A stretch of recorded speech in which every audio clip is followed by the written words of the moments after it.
2018ರಲ್ಲಿ ಅಭಿವೃದ್ಧಿ, 2026ರಲ್ಲಿ ಹಾಳು. ಬೇಗಂ ತಲಾಬ್ ಕೆರೆ ಮತ್ತು ಪಾರ್ಕ್ನ ದುಸ್ಥಿತಿ.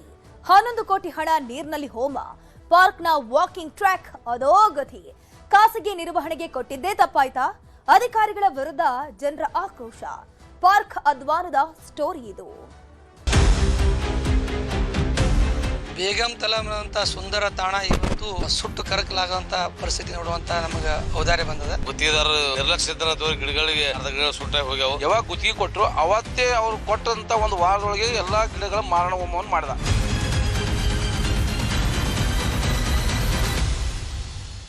ವಿಜಯಪುರದ ಬೇಗಂ ತಲಾಬ್ ಕೆರೆ ಮತ್ತು ಪಾರ್ಕ್ ಅಧ್ವಾನ ಸ್ಥಿತಿಗೆ ತಲುಪಿಬಿಟ್ಟಿದೆ. ಬರೋಬ್ಬರಿ 11 ಕೋಟಿ ವೆಚ್ಚದಲ್ಲಿ ಈ ವಿಜಯಪುರದ ಬೇಗಂ ತಲಾಬ್ ಕೆರೆ ಮತ್ತು ಪಾರ್ಕ್ ಅನ್ನ ಅಭಿವೃದ್ಧಿ ಮಾಡಲಾಗಿತ್ತು. 11 ಕೋಟಿ ವೆಚ್ಚದಲ್ಲಿ ಮಾಡಿದಂತಹ ಅಭಿವೃದ್ಧಿ ಈಗ ನೀರಿನಲ್ಲಿ ಹೋಮ ಆದ ರೀತಿ ಆಗಿದೆ. 2018ರಲ್ಲಿ ಸಿದ್ದರಾಮಯ್ಯ ಸಿಎಂ ಆಗಿದ್ದಾಗ ಈ ಪಾರ್ಕ್ ಅನ್ನ 11 ಕೋಟಿ ರೂಪಾಯಿ ಖರ್ಚು ಮಾಡಿ ಅಭಿವೃದ್ಧಿ ಮಾಡಲಾಗಿರುತ್ತೆ. 5 ವರ್ಷ ಕಳೆದ್ರೂ ಪಾರ್ಕ್ಗೆ ಜನರಿಗೆ ಎಂಟ್ರಿ ಇರೋದಿಲ್ಲ. ಕಳೆದ 6 ತಿಂಗಳ ಹಿಂದೆಯಷ್ಟೇ ಪಾರ್ಕ್ಗೆ ಸಾರ್ವಜನಿಕರಿಗೆ ಎಂಟ್ರಿ ಸಿಗತ್ತೆ. ಆದ್ರೆ ಏನ್ ಪ್ರಯೋಜನ? 5 ವರ್ಷ ಆಯ್ತು ಅಭಿವೃದ್ಧಿಯಾಗಿ, ಈಗ ಸರಿಯಾದ ಅಲ್ಲಿ ನಿರ್ವಹಣೆ ಇಲ್ಲ. ಪಾರ್ಕ್ ನಲ್ಲಿದ್ದ ವಾಕಿಂಗ್ ಟ್ರ್ಯಾಕ್ ಸಂಪೂರ್ಣವಾಗಿ ಹಾಳಾಗಿ ಹೋಗಿದೆ. ಪಾರ್ಕ್ ಅಧ್ವಾನ ಸ್ಥಿತಿಗೆ ತಲುಪಿದೆ. ಪಾರ್ಕ್ ನಲ್ಲಿರುವ ಕಸಕ್ಕೆ ಅಲ್ಲೇ ಬೆಂಕಿ, ಅದರಿಂದಾಗಿ ಅಲ್ಲಿನ ಮರಗಳು ಬೆಂಕಿಗಾಹುತಿಯಾಗಿವೆ. ಖಾಸಗಿಯವರಿಗೆ ನಿರ್ವಹಣೆಯ ಜವಾಬ್ದಾರಿ ನೀಡಿರುವ ಪಾಲಿಕೆಯ ವಿರುದ್ಧ ಈಗ ಅಲ್ಲಿನ ಸ್ಥಳೀಯರು ಆಕ್ರೋಶ ವ್ಯಕ್ತಪಡಿಸ್ತಾ ಇರುವಂತದ್ದು ನೋಡ್ತಾ ಇದ್ರಲ್ವಾ ಸ್ಕ್ರೀನ್ ನಲ್ಲಿ, ಯಾವ ರೀತಿ ಆ ಪಾರ್ಕ್ ಅಧೋಗತಿಗೆ ತಲುಪಿದೆ ಅಂತ. ಆ ಪಾರ್ಕ್ ನಲ್ಲಿ ಆಗಿರುವಂತಹ ಕಸವನ್ನ ಅಲ್ಲೇ ರಾಶಿ ಮಾಡಿ ಅಲ್ಲೇ ಬೆಂಕಿ ಹಾಕಿ ಸುಟ್ಟು ಹಾಕ್ತಿದ್ದಾರೆ. ಇದರಿಂದಾಗಿ ಆ ಪಾರ್ಕ್ ನಲ್ಲಿರುವಂತಹ ಮರಗಳು ಸುಟ್ಟು ಹೋಗ್ಬಿಟ್ಟಿದೆ. ನೋಡ್ತಾ ಇದ್ದೀರಾ, ಮರಗಳನ್ನ ಕಡ್ದು ಹಾಕಿದ್ದಾರೆ. ವಿದ್ಯುತ್ ಕಂಬ ಮುರಿದು ಬಿದ್ದಿದೆ. ಸರಿಯಾದ ವಿದ್ಯುತ್ ವ್ಯವಸ್ಥೆ ಕೂಡ ಇಲ್ಲ, ಲೈಟಿಂಗ್ಸ್ ವ್ಯವಸ್ಥೆ ಕೂಡ ಇಲ್ಲ. ಅಲ್ಲಿ ಇನ್ನೊಂದ್ ಕಡೆ ನಿರ್ವಹಣೆ ಕೂಡ ಸರಿಯಾಗಿ ಇಲ್ಲದೆ ಇರೋದು ಎದ್ದು ಕಾಣಿಸ್ತಾ ಇದೆ. ಮುರಿದು ಹೋಗಿದೆ ವಿದ್ಯುತ್ ಕಂಬ. ಸಾರ್ವಜನಿಕರು ಪ್ರತಿನಿತ್ಯ ಅಲ್ಲಿಗೆ ಬರ್ತಾರೆ. 2018ರಲ್ಲಿ ಅಭಿವೃದ್ಧಿ ಆಯಿತು, 11 ಕೋಟಿಯನ್ನ ಕೊಟ್ಟು ಖರ್ಚು ಮಾಡಿ. ಆದ್ರೆ 5 ವರ್ಷ ಆದ್ರೂ ಕೂಡ ಇಲ್ಲಿ ಸಾರ್ವಜನಿಕರಿಗೆ ಎಂಟ್ರಿ ಇರಲಿಲ್ಲ. 6 ತಿಂಗಳ ಹಿಂದೆಯಷ್ಟೇ ಇಲ್ಲಿಗೆ ಎಂಟ್ರಿ ಕೊಟ್ಟಿದ್ದು. ಈ ಒಂದು ಅಧ್ವಾನದ ಬಗ್ಗೆ ಅಲ್ಲಿನ ಸ್ಥಳೀಯರು ಏನ್ ಹೇಳ್ತಾರೆ ಬನ್ನಿ ನೋಡೋಣ. ವಿಜಯಪುರ ನಗರದಲ್ಲಿ ಬೇಗಂ ತಲಾಬ್ ಅನ್ನೋದು ಒಂದು ಸುಂದರ ಸ್ಥಳ. ಕೆರೆಗಳ ನಿರ್ಮಾಣ ಮಾಡಿದ್ರು. ಜಿಲ್ಲಾ ಉಸ್ತುವಾರಿ ಸಚಿವರು ವಿಶೇಷ ಕಾಳಜಿ ವಹಿಸಿ ಅನುದಾನ ತಂದು ಗಿಡಗಳನ್ನು ಹಚ್ಚಿ ಈ ಸೌಂದರ್ಯೀಕರಣ ಮಾಡಿದರು. ಇವತ್ತು ಗುತ್ತಿಗೆದಾರರಿಗೆ ಕೊಟ್ಟ ಮೇಲೆ ಎಲ್ಲ ಕಡೆ ಎಲ್ಲೆಲ್ಲಿ ಕಸ ಅದ ಆ ಕಸವನ್ನು ಏನು ಮಾಡಬೇಕಾಗಿತ್ತು, ಅವರು ಮನುಷ್ಯರು ಆಳುಗಳು ಹಚ್ಚಿ ಸ್ವಚ್ಛ ಮಾಡಬೇಕಾಗಿತ್ತು. ಅದನ್ನು ಬಿಟ್ಟು ಅಲ್ಲೆಲ್ಲೆಲ್ಲೆಲ್ಲಿ ಸುಡುವಂಥ ಕೆಲಸ ಮಾಡ್ರೆ ಸುಡೋದು ಪರಿಣಾಮವಾಗಿ 10 ರಿಂದ 12 ವರ್ಷ ಬೆಳೆದ ಗಿಡಗಳು ಸುಟ್ಟೋಗ್ಬಿಟ್ಟಾವೆ.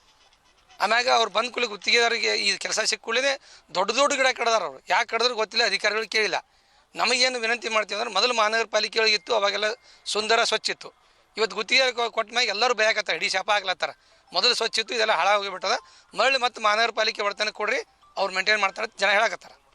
ಅದು ಮಹಾನಗರ ಪಾಲಿಕೆಯವರು ಯಾವಾಗ ಅವ ಯಾರು ಮಾಶಾಳ್ಕರ್ ಅಂತ ಒಬ್ಬ ಗುತ್ತಿಗೆದಾರಗ ಯಾವಾಗ ಗುತ್ತಿಗೆ ಕೊಟ್ಟರು ಅವತ್ತೇ ಅವ್ರು ಕೊಟ್ಟಂಥ ಒಂದು ವಾರದೊಳಗೆ ಎಲ್ಲ ಗಿಡಗಳ ಮಾರಣ ಹೋಮವನ್ನು ಮಾಡಿದ. ಅವ ಏನಿಲ್ಲ ಅಂದ್ರೂ ಒಂದು ಚಲೋ ದೊಡ್ಡ ದೊಡ್ಡ ಗಿಡಗಳನ್ನು, ಬೆಲೆ ಬಾಳುವಂಥ ಗಿಡಗಳನ್ನು ಕಡಿದು ಅವಕ್ಕನ್ನು ಹಾಳು ಮಾಡಿದ. ತದಾದ ನಂತರ ಇವತ್ತೇನು ಮಾಡಿದನಪ್ಪ ಅಂತಂದ್ರೆ, ಇವತ್ತು ಟೋಟಲಿ ನಮ್ಮ ವಾಯು ಅಂದ್ರೆ ಗಿಡಗಳನ್ನ ಸ್ವಚ್ಛ ಮಾಡಬೇಕು, ಗಾರ್ಡನ್ ಸ್ವಚ್ಛ ಮಾಡೋದು ಬಿಟ್ಟು ಎಲ್ಲ ಸ್ವಚ್ಛ ಮಾಡೋದು ಲೇಬರ್ಗಳೇ ಮಾಡುವಂಥ ಕೆಲಸವನ್ನು ಉರಿ ಹಚ್ಚಿ ಏನಿಲ್ಲ ಒಂದು 10 ರಿಂದ 15 ಗಿಡಗಳನ್ನು ಟೋಟಲ್ ಮಾರಣ ಹೋಮ ಮಾಡಿ ಸುಟ್ಟುಬಿಟ್ಟಿದ್ದಾನೆ. ಅದಕ್ಕೆ ನಾವು ಇಷ್ಟೇ ವಿನಂತಿ ಮಾಡ್ಕೋತಿದ್ದೀವಿ, ಈ ವಾಯುವ್ಯದಿಂದ ಈ ಒಂದು ಗುತ್ತಿಗೆದಾರನ್ನು ಇವನ್ನ ರದ್ದುಪಡಿಸಿ ಮಹಾನಗರ ಪಾಲಿಕೆಯವರೇ ಇದನ್ನು ಮೇಂಟೈನ್ ಮಾಡಬೇಕು ಅನ್ನುವಂಥ ಒಂದು ನಮ್ಮೆಲ್ಲ ವಾಯುವ್ಯದ ಬಳಗದಿಂದ ಒತ್ತಾಯ ಪಡುತ್ತೆ. ಗುತ್ತಿಗೆದಾರ ಇದನ್ನೆಲ್ಲ ಗಾಳಿಗೆ ತೂರಿ ಲೇಬರ್ಗಳು ಮಾಡುವಂಥ ಕೆಲಸವನ್ನು ಸುಟ್ಟು ಎಲ್ಲ ಗಿಡಗಳನ್ನ ಹಾಳು ಮಾಡಿದ್ದಕ್ಕೆ ಅವನ ಮ್ಯಾಗ ಕ್ರಮ ಕೈಗೊಳ್ಬೇಕಂತೇಳಿ ಒಂದು ವಿನಂತಿ ಸರ್.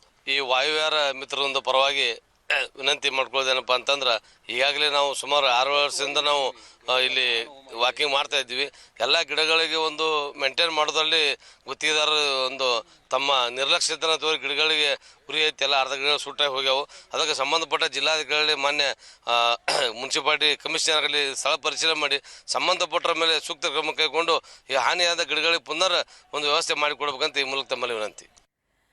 ಇದ್ರ ಬಗ್ಗೆ ಹೆಚ್ಚಿನ ಮಾಹಿತಿ ನೀಡ್ತಾ ಹೋಗ್ತಾರೆ ನಮ್ಮ ಪ್ರತಿನಿಧಿ ಗುರುರಾಜ್. ನೇರ ಸಂಪರ್ಕದಲ್ಲಿ ಜಾಯಿನ್ ಆಗಿದ್ದಾರೆ. ಗುರುರಾಜ್, ಈ ವಿಜಯಪುರದ ಬೇಗಂ ತಲಾಬ್ ಕೆರೆ ಮತ್ತು ಪಾರ್ಕ್ನ ದುಸ್ಥಿತಿಯಲ್ಲಿ ಯಾವ ರೀತಿ ಇದೆ, ಸಾರ್ವಜನಿಕರು ಏನ್ ಹೇಳ್ತಿದ್ದಾರೆ, ಇದ್ರ ಜೊತೆಗೆ 2018ರಲ್ಲಿ 11 ಕೋಟಿ ಖರ್ಚು ಮಾಡ್ಕೊಂಡು ಅಭಿವೃದ್ಧಿ ಕೆಲಸ ಆಗಿದೆ, 5 ವರ್ಷ ಆದ್ರೂ ಕೂಡ ಸಾರ್ವಜನಿಕರಿಗೆ ಯಾಕೆ ಎಂಟ್ರಿ ಇರಲಿಲ್ಲ ಅಂತ?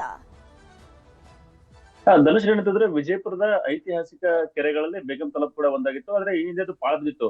ಎಂ ಬಿ ಪಾಟೀಲ್ ಅವರು ಈ ಹಿಂದೆ ಸಚಿವರಾದಾಗ ಜಲಸಂಪನ್ಮೂಲ ಸಚಿವರಾಗಿದ್ದಾಗ ಕೆರೆಗೆ ನೀರನ್ನ ತುಂಬಿ ಅದನ್ನ ಅಭಿವೃದ್ಧಿ ಪಡಿಸಿದ್ರು. 11 ಕೋಟಿಯಲ್ಲಿ ಬೆಳಗಾವಿಯ ಒಬ್ಬ ಗುತ್ತಿಗೆದಾರರಿಗೆ ಕಾಮಗಾರಿಯನ್ನು ಕೊಟ್ಟು ಅದನ್ನ ಅಭಿವೃದ್ಧಿ ಪಡಿಸಿದ್ರು. ಅಂದು ಸಿದ್ದರಾಮಯ್ಯ ಅವರು ಮುಖ್ಯಮಂತ್ರಿ ಆಗಿದ್ದಾಗ ಅದನ್ನ ಬಂದು ಉದ್ಘಾಟನೆ ಮಾಡಿದ್ರು. ಅದಾದ ಬಳಿಕ ಮತ್ತೆ 2ನೇ ಬಾರಿಗೆ ಮುಖ್ಯಮಂತ್ರಿಗಳು ಸಿದ್ದರಾಮಯ್ಯ ಅವರು ಮತ್ತೆ ಅಧಿಕಾರ ಸ್ವೀಕರಿಸಿದ ಬಳಿಕ ಅದನ್ನ ಸಾರ್ವಜನಿಕ ಮುಕ್ತವಾಗಿ ಕೊಡಲಾಗಿತ್ತು. 5 ವರ್ಷಗಳ ಕಾಲ ಅದು ಸಣ್ಣ ನೀರಾವರಿ ಇಲಾಖೆ ಅಡಿಯಲ್ಲಿದ್ದ ಕಾರಣ ಮಹಾನಗರ ಪಾಲಿಕೆಗೆ ಹಸ್ತಾಂತರ ಮಾಡದ ಕಾರಣವಾಗಿ 5 ವರ್ಷಗಳ ಕಾಲ ಅದು ಹಾಗೆ ಬಿದ್ದಿದ್ದು. ಕೊನೆಗೆ ನಿರಂತರ ವರದಿ ಬಳಿಕ ಅದು ಹಾಳಾಗ್ತಾ ಇದೆ ಅಂತ ಹೇಳಿದ ಬಳಿಕ ಮತ್ತೆ ಸಾರ್ವಜನಿಕರಿಗೆ ಮುಕ್ತ ಮಾಡಲಾಗಿತ್ತು. ಜೊತೆಗೆ ಖಾಸಗಿ ಅವರಿಗೆ ಅದನ್ನ ಟೆಂಡರ್ ಅನ್ನು ಕೊಡ್ಲಾಗಿತ್ತು. ಆದ್ರೆ ಈಗ ಯಾಕಾದ್ರೂ ಟೆಂಡರ್ ಕೊಟ್ಬೇಕಪ್ಪ ಅಂತ ಹೇಳಿ ಅನ್ನೋ ಪರಿಸ್ಥಿತಿ ಇರುತ್ತದೆ. ಯಾಕಂದ್ರೆ ಸುಮಾರು 15-20 ವರ್ಷಗಳಿಂದ ಕಾಲ ಬೆಳೆದಂತ ಅಲ್ಲಿ ದೊಡ್ಡ ದೊಡ್ಡ ಆಲದ ಮರಗಳು, ಬೇರೆ ಬೇರೆ ಗಿಡಗಳಿದ್ವು. ಆದ್ರೆ ಅವೆಲ್ಲವೂ ಈಗ ಹಾಳಾಗಿರುವಂತಹ ಪರಿಸ್ಥಿತಿ ಇರುತ್ತದೆ. ಜೊತೆಗೆ ವಾಯುವಿಹಾರಿಗಳು ಬರ್ತಾರೆ, ಅವರು ಸಹಿತ ಸಮಸ್ಯೆ ಅನುಭವಿಸ್ತಾ ಇರ್ತದ್ದು. ಮುಂಚೆ ಹೇಗಿರ್ತದೆ, ಪಾಳ ಬಿದ್ದಿತ್ತು, ಆದ್ರೆ ನೈಸರ್ಗಿಕವಾಗಿ ಎಲ್ಲವೂ ಇತ್ತು ಅಲ್ಲಿ, ಸುಮಾರು ಗಿಡಗಳಿದ್ವು. ಆದ್ರೆ ಈಗ ಅದನ್ನ ಅಭಿವೃದ್ಧಿ ಪಡಿಸಿದ್ದಾರೆ. ಆದ್ರೆ ಇಲ್ಲಿರುವಂತ ಎಲ್ಲಾ ಗಿಡಗಳು ಹಾಳಾಗಿರುವಂತದ್ದು. ವಿಜಯಪುರದಲ್ಲಿ ಜಿಲ್ಲಾ ಉಸ್ತುವಾರಿ ಸಚಿವ ಎಂ ಬಿ ಪಾಟೀಲ್ ಅವರು ಕೋಟಿ ವೃಕ್ಷ ಅಭಿಯಾನದ ಅಡಿಯಲ್ಲಿ ವಿಜಯಪುರ ಜಿಲ್ಲೆಯಲ್ಲಿ ಮರಗಳನ್ನ ಬೆಳೆಸಬೇಕು ಅಂತ ಹೇಳಿ ಹಗಲು ರಾತ್ರಿ ಶ್ರಮಿಸ್ತಾ ಇದ್ದಾರೆ. ಆದ್ರೆ ಅವರೇ ಅಭಿವೃದ್ಧಿ ಪಡಿಸಿರುವಂತಹ ಬೇಗಂ ತಲಾಬ್ ಈಗ ದುಸ್ಥಿತಿಗೆ ಬಂದಿರುತ್ತದೆ. ಇಲ್ಲಿರುವಂತಹ ಎಲ್ಲಾ ವಸ್ತುಗಳು ಹಾಳಾಗಿವೆ. ಅದ್ರ ಜೊತೆಗೆ ಮುಖ್ಯವಾಗಿ ಮರಗಳು ಹಾಳಾಗಿರುತ್ತದೆ ಈ ಜನರಿಗೆ ಬಹಳ ಆಕ್ರೋಶಕ್ಕೆ ಕಾರಣವಾಗಿರುತ್ತದೆ. ಯಾಕಂದ್ರೆ ಮೊದಲೇ ಬರಗಾಲದ ಜಿಲ್ಲೆಯಲ್ಲಿ ಮರಗಳನ್ನು ಬೆಳೆಸೋದೇ ಬಹಳಷ್ಟು ಕಷ್ಟದ ಸಮಯದಲ್ಲಿ. ಮತ್ತೆ ಹಾಗೆ ಗುರುರಾಜ್ ಸಂಪರ್ಕದಲ್ಲಿರಿ, ನಿಮ್ಮನ್ನ ಮಾತನಾಡಿಸ್ತಾ ಹೋಗ್ತೀನಿ. ನಮ್ಮ ಜೊತೆ ಮಾತನಾಡೋದಕ್ಕೆ ಪಾಲಿಕೆಯವರಾಗಿರುವಂತಹ ಪ್ರೇಮಾನಂದ ಬಿರಾದರ್ ಅವರು ದೂರವಾಣಿ ಸಂಪರ್ಕದಲ್ಲಿ ಜಾಯಿನ್ ಆಗಿದ್ದಾರೆ. ಸರ್ ನಮಸ್ಕಾರ. ನಮಸ್ಕಾರ ಸರ್, ವಿಜಯಪುರದ ಬೇಗಂ ತಲಾಬ್ ಕೆರೆ ಮತ್ತು ಪಾರ್ಕ್ ದುಸ್ಥಿತಿ ಅಧೋಗತಿಗೆ ಬಂದು ನಿಂತಿದೆ. ಅಲ್ಲಿ ನೋಡ್ತಾ ಹೋಗ್ಬಹುದು, ಒಳ್ಳೆ ಮರುಭೂಮಿ ರೀತಿ ಆಗಿದೆ. ಮರಗಳು ಸುಟ್ಟು ಹೋಗಿದೆ, ಅಲ್ಲೊಂದ್ ಕಡೆ ವಿದ್ಯುತ್ ಕಂಬ ಬಿದ್ದು ಹೋಗಿದೆ. ಈ ಪರಿಸ್ಥಿತಿ ನಿಮ್ಮ ಗಮನಕ್ಕೆ ಬಂದಿದ್ಯಾ ಹೇಗೆ? ನೋಡ್ರಿ ಮೇಡಮ್, ಈಗಾಗಲೇ ನಾವು ಇದ್ರ ಬಗ್ಗೆ ಒಂದು 15 ದಿವಸ ಹಿಂದ್ಗಡೆ ಸಂಬಂಧಪಟ್ಟ ಅಧಿಕಾರಿಗಳಿಗೆ ಮತ್ತು ಗುತ್ತಿಗೆದಾರ ಗಮನಕ್ಕೆ ತೆಗೆದುಕೊಂಡು ಬಂದೀವಿ.